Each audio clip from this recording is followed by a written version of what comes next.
Hello everyone, this is Derek. Today I'm doing another video game review, this time on the game Lost Dimension. This is available for the PlayStation Vita. It's also available, I believe, for the PlayStation 3. And this is a strategy RPG that has a little bit of a twist. Now the thing about this game, I actually found myself a little disappointed in it, to be perfectly frank.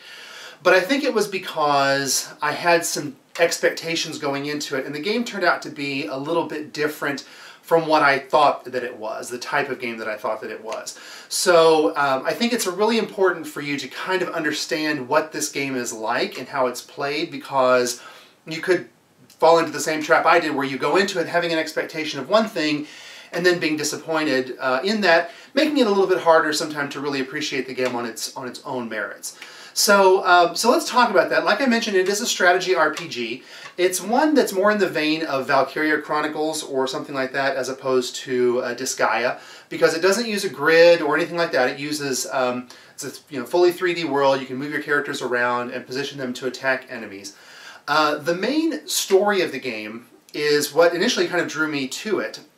The concept is that there is someone who calls himself the End, who is has basically taken over nuclear warheads and somehow has gotten power of these and has them all pointed at major cities in the world. And he is threatening to destroy the world unless certain people come up and into this tower that he has erected and kill him at the top of the tower. So he's basically thrown out this challenge to the world: you either kill me in a certain amount of days or the world is destroyed.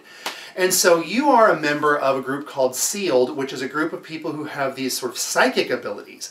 And each person has a different psychic ability, whether it's pyrokinesis or telekinesis or magnetism, control, that sort of thing. And so these are the characters that you're playing as. Where the twist of the game comes in, because that, for the most part, seems pretty straightforward. And what drew me to it was sort of the twist on it. What it is revealed is that there are traitors among your party, and you don't know who these traitors are.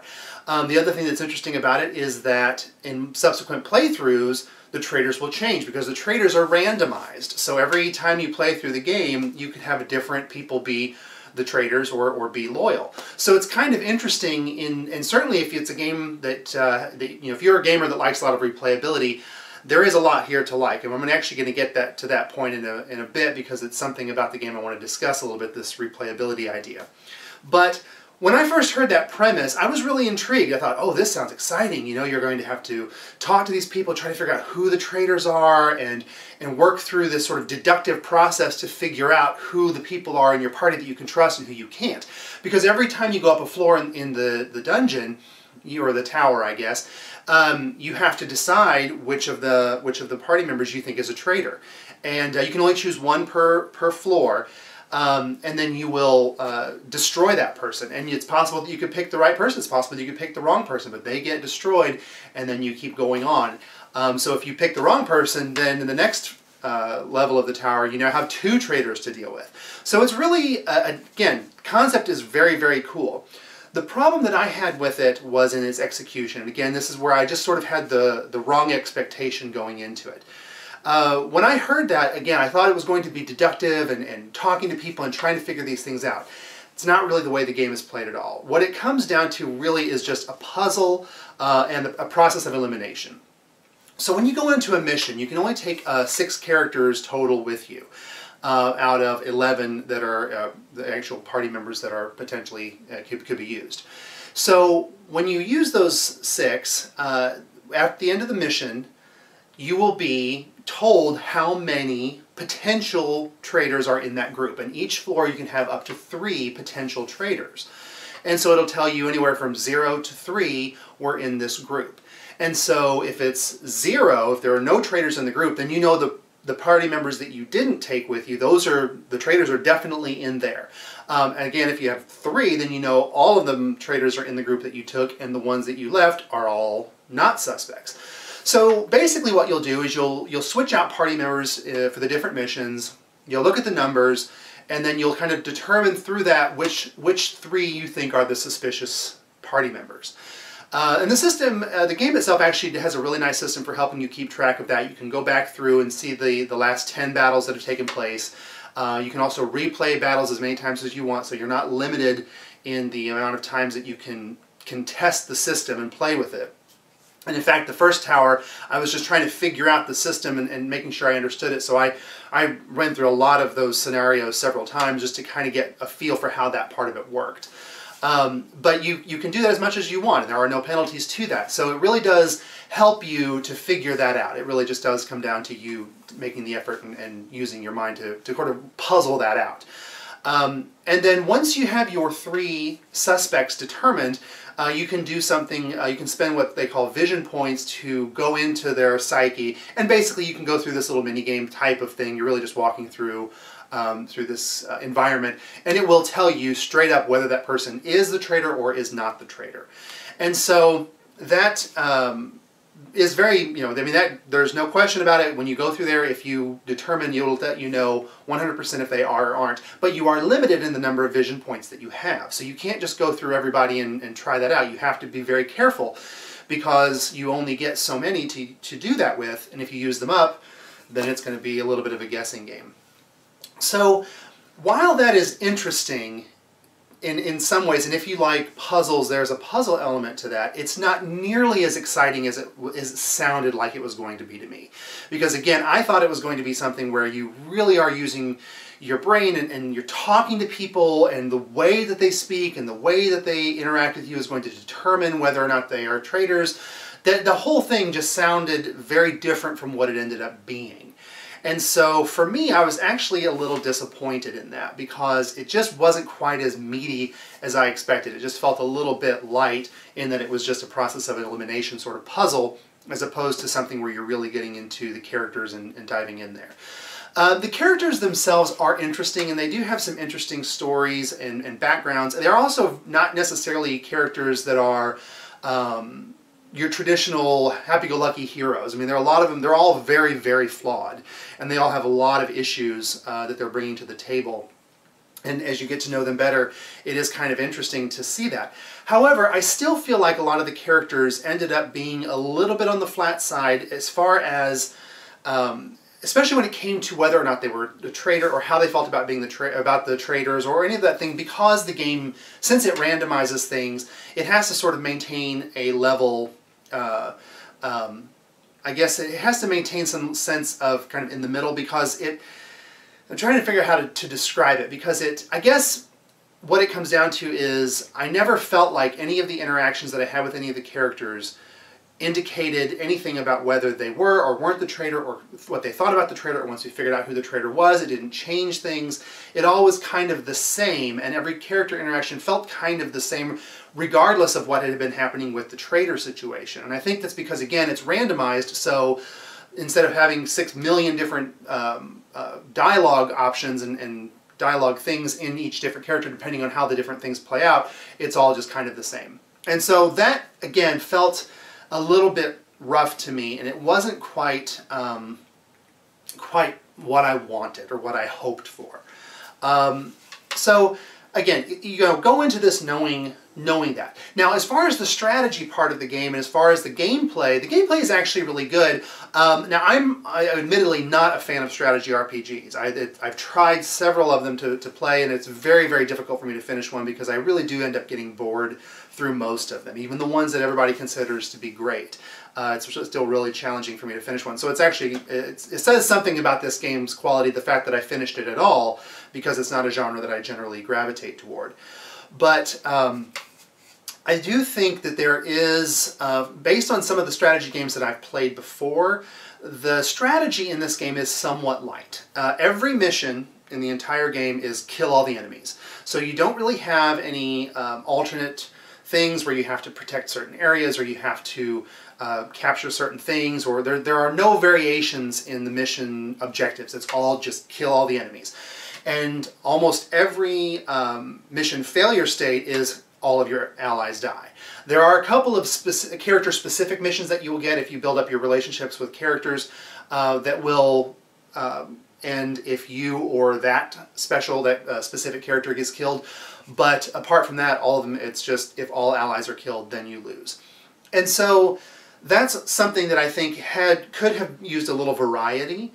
Again, for me, it's not a huge deal because it's not really my style of game anyway, so the fact that it was kind of simple in that respect was a benefit for me. And if this is a type of genre that you're not really sure about, this wouldn't necessarily be a bad starting point because it is a little bit more approachable if it's not something that you play all the time.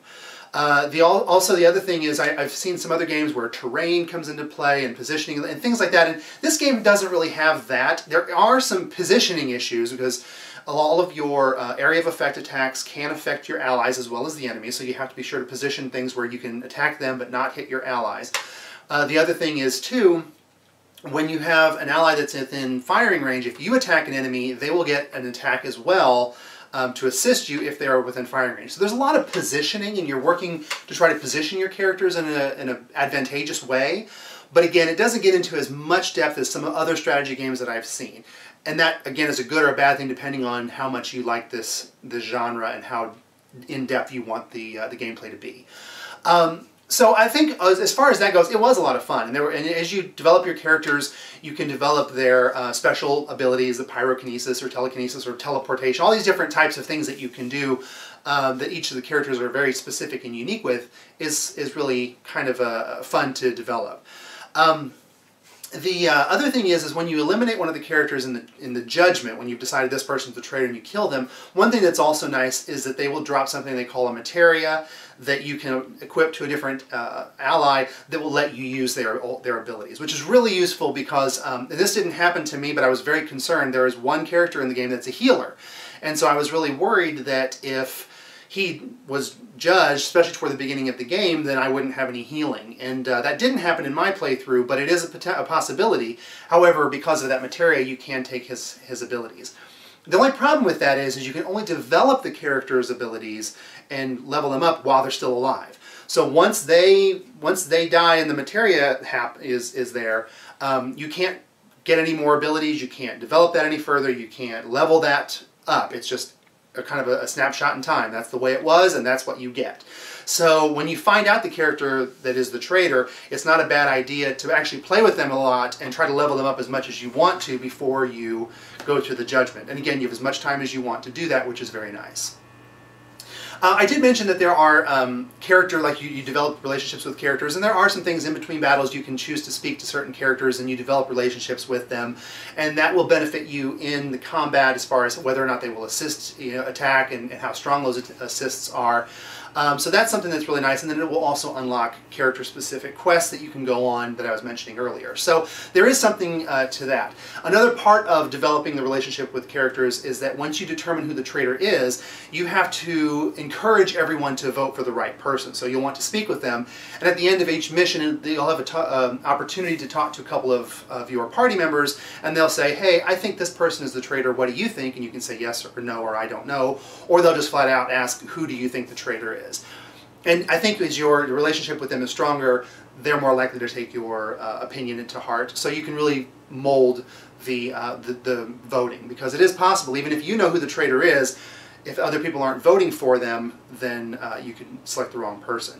Again, though, luckily the game is really good about making sure that you know. So you can always look at any time to see if the vote took place right now, how would it pan out, and you can see that, and so that's really nice. I'm glad that it didn't leave a lot of stuff open to imagination, I guess. It really helped you work through the system. Now, one thing I did want to mention, though, and this is something that is going to be kind of depending on what type of a gamer you are, whether or not you like this type of feature in a game. Because the game is one that really prides itself on replayability. And if you are a gamer that likes replayability, you're going to find a lot to like here. The thing is, I'm not a gamer that likes replayability. I really don't like replayability in games. I don't have time to replay games over and over, plus I kind of get bored with them. Once I've finished them, I'm kind of done.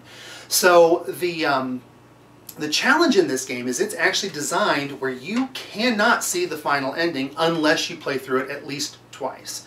And I really, really don't like that at all. I'm not a fan of multiple endings anyway, because again, I don't replay games. And the fact that it's impossible to do without at least playing through it twice is extremely frustrating to me. The part that's frustrating as well is that the game's story is really good, but it's told in this very sort of mysterious way, which is very intriguing and keeps you going, but it doesn't, if you don't go through the game twice and get that true ending, all of these open-ended questions that you have are going to be left unanswered. And it's really a shame, because I got to the end of the game, I watched the ending that I received, and I was like, there's something missing. So I went and looked up, and I realized then you have to play through to get the final story. And I really wasn't interested in doing that.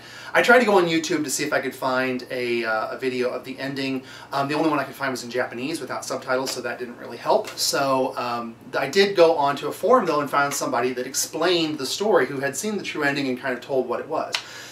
And the story is really good. Like, I was like, this is actually really interesting. It's a really cool story. It's a really interesting idea, and it's something that I would love to have seen explored more. But because of the way that it presents itself and the way that it keeps things random, and I don't know, just the idea that the whole thing is built around multiple playthroughs is frustrating, because I didn't get the amazing story in real time. I got part of the story and had a lot of questions left unanswered, and I had to go somewhere else to find it, because, again, I wasn't going to play through it a second time. The game, mercifully, is fairly short for this type of game, so you could still play through it without a ridiculous amount of time commitment, but at the same time, I'm done. I finished it. I don't want to go through from the very beginning and play through missions that I've already done. It's just not the way I play. That's a personal thing. I realize that, and your mileage may vary, but that's where I'm coming at it from. And so I really don't like that, and it really frustrates me, and it's a shame, because I think that the story is really good, and it's really unfortunate that I didn't get to experience it completely because of that choice. So that's something, those are all the things to kind of take into account. I was kind of disappointed with the game overall. It really didn't live up to the expectations that I had. But that's why I want to make these videos, because if you go into it knowing what to expect and knowing what kind of game it is, you're probably going to have a lot better experience, because you're not going to go in expecting it to be something that it's not. And I think if you can manage that expectation, you'll probably have a really good time. And I still had a good time with it. It wasn't that I hated the game or didn't have any fun. I did enjoy it. It just wasn't what I wanted it to be. It didn't live up to my expectations, and it just wasn't, it wasn't the game that I felt like was sold. Even though I don't think the marketing was necessarily dishonest, it kind of emphasized something and made it sound like it was something a little bit different than it was. So hopefully this will be useful for you if you're interested in playing the game. If you like strategy RPGs, you'll probably really enjoy this game. It certainly is a lot of fun. It's a great little game to have on the go, too, if you play it on the Vita, because it's really nice. The missions are fairly short, and you can kind of get in and out of them on lunch break at work or something like that. So it's actually really, really nice in that respect. But, again, just know what you're getting into. All right, well, thank you so much, as always, for watching. I do appreciate it.